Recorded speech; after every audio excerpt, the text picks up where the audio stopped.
ভোটের মুখে ৮ নম্বর আসাম আগরতলা জাতীয় সড়ক সংস্কারের দাবিতে আবারও জাতীয় সড়ক অবরোধ করে বসল ৬টি গ্রামের মানুষ।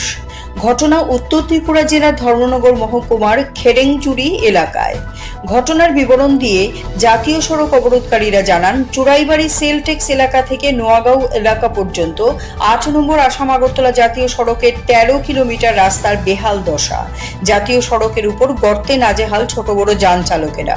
ভোগান্তির শিকার স্থানীয় জনগণ। অভিযোগ, বিগত ১.৫ থেকে ২ বছর যাবৎ জাতীয় সড়কের কোনো সংস্কার হয়নি, কিন্তু প্রতিদিন শত শত লরি চলাচলে জাতীয় সড়কের চেহারা পাল্টে গিয়েছে। জাতীয় সড়কের উপরে গর্তে পড়ে যানবাহন দুর্ঘটনার কবলে পড়ছে। স্থানীয় লোকজন, বাজার হাট থেকে শুরু করে শিক্ষার্থীরা স্কুলে যেতে দুর্ভোগ পোহাতে হচ্ছে। তাছাড়া কিছুদিন পূর্বে এক গর্ভবতী মহিলা শনিছড়া হাসপাতালে যাওয়ার পথে রাস্তার জন্য হাসপাতালে পৌঁছার আগেই তার মৃত্যু হয়েছে। জাতীয় সড়ক সংস্কারের দাবিতে একাধিকবার জাতীয় সড়ক অবরোধ করা হলেও উত্তর জেলা প্রশাসনের তরফে ইট দিয়ে ভরাট করে দায় সারে।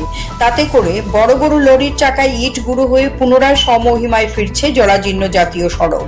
তাই অবশেষে ধৈর্যের বাঁধ ভেঙে ভোটের মুখে শনিবার সকাল ১১টা থেকে খেরেংজুড়ি এলাকায় জাতীয় সড়কের উপর জাতীয় সড়ক অবরোধ করে বসেন খেরেংজুড়ি, বালিছড়া, চাঁদপুর, লক্ষ্মীনগর, উত্তর ফুলবাড়ি, দক্ষিণ ফুলবাড়ি প্রভৃতি গ্রামের জনগণ।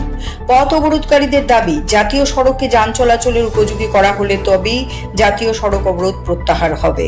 ধর্মনগর থেকে অয়ন নাগের report, CNE TV. CNE TV, channel for news and entertainment.